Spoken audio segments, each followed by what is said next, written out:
Já pensou chegar no posto de combustível para abastecer o seu veículo e gastar apenas 10 centavos por litro? Aqui no Brasil, a gente sabe que a situação é bem diferente e que cada passada em um posto é uma facada no bolso. O preço médio da gasolina por aqui é de R$ 4,80, mas dependendo do estado ele pode variar. Na cidade de Bagé, no Rio Grande do Sul, por exemplo, o preço máximo chega a R$ 5,81 por litro. É o lugar com combustível mais caro do Brasil no mês de fevereiro de 2021. Isso segundo a Agência Nacional do Petróleo, a ANP. Mas afinal, como é que é definido o preço da gasolina aqui no Brasil e por quem? Quais são as regras para definir quanto os brasileiros devem pagar por cada litro de combustível? E nos outros países do mundo? É mais barato? Mais caro? Essas são as perguntas que nós vamos responder no Examinando de hoje.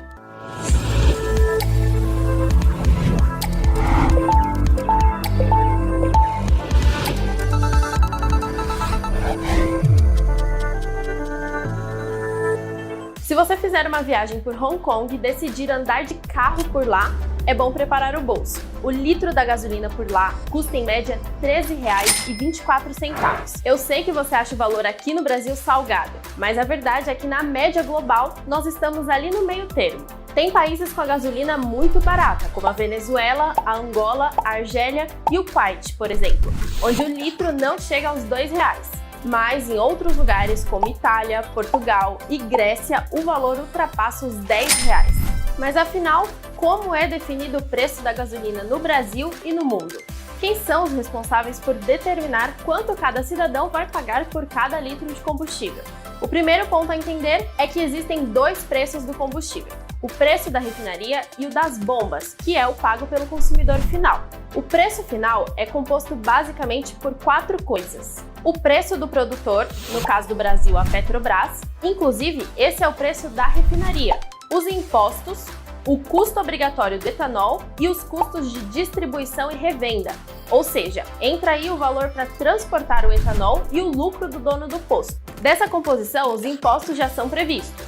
O lucro dos donos de postos quase sempre são tabelados, então é por isso que o preço não muda muito de um posto para outro. O custo do etanol também já é algo previsto. Então, no fim, o que pode mesmo mexer com o valor do combustível é o preço na refinaria. No caso da Petrobras, o custo de produção é baseado no mercado internacional. Mas se o petróleo usado pela Petrobras é retirado aqui do Brasil e refinado por aqui mesmo, por que tem tanta influência externa?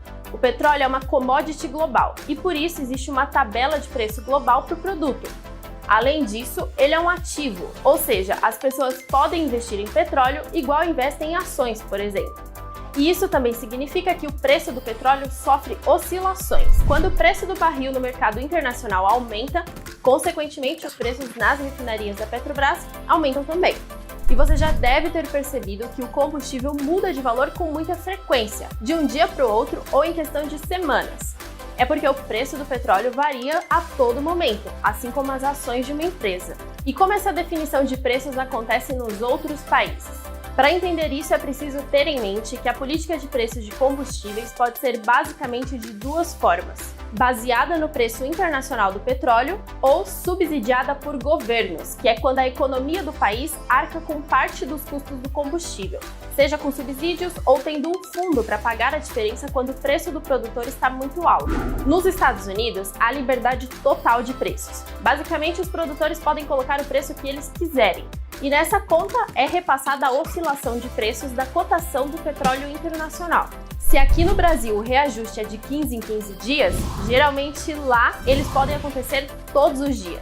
Mas isso não é muito comum. Segundo os especialistas, essas variações não são necessariamente diárias, porque as empresas usam seus estoques de petróleo para amortecer as altas ou quedas do preço da commodity. Mas o ponto-chave da política de preços da gasolina nos Estados Unidos é a competição no refino.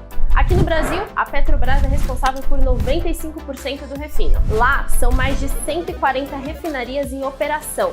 Isso aumenta a competitividade e tende a gerar preços melhores ao consumidor final, apesar de não ser uma regra. Outros países como Singapura, Coreia do Sul, Irlanda e Reino Unido também seguem um modelo semelhante ao americano. Na Noruega, também há total liberdade de preços, mas o governo taxa fortemente os combustíveis fósseis, com o objetivo de estimular o uso de alternativas sustentáveis. Segundo o Ministério de Energia da Noruega, 54% do preço do diesel e 59% da gasolina são só impostos. Isso faz com que o país tenha um dos mais altos preços de combustível do mundo. Islândia, Canadá e França também cobram altos impostos sobre os combustíveis fósseis para tentar diminuir o consumo. No fim de 2017, o México passou a permitir mudanças diárias no preço dos combustíveis. Antes disso, o país fixava um teto para os preços e, quando passava esse limite, o governo bancava a diferença. Já o Peru criou um fundo de estabilização para o preço da gasolina e do gás, na mesma lógica de compensar as altas internacionais.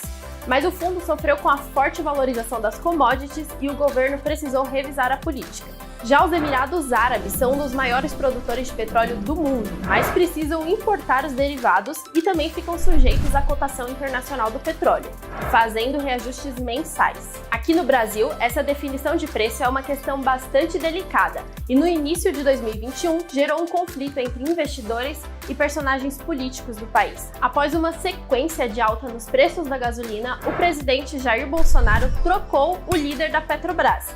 Essa medida foi entendida como interferência pelos investidores e pelo mercado financeiro, que não tinham mais segurança para investir na empresa. Em uma única semana, esse episódio rendeu uma perda de 100 bilhões de reais em valor de mercado para a Petrobras. É como se a Petrobras tivesse perdido um banco do Brasil inteiro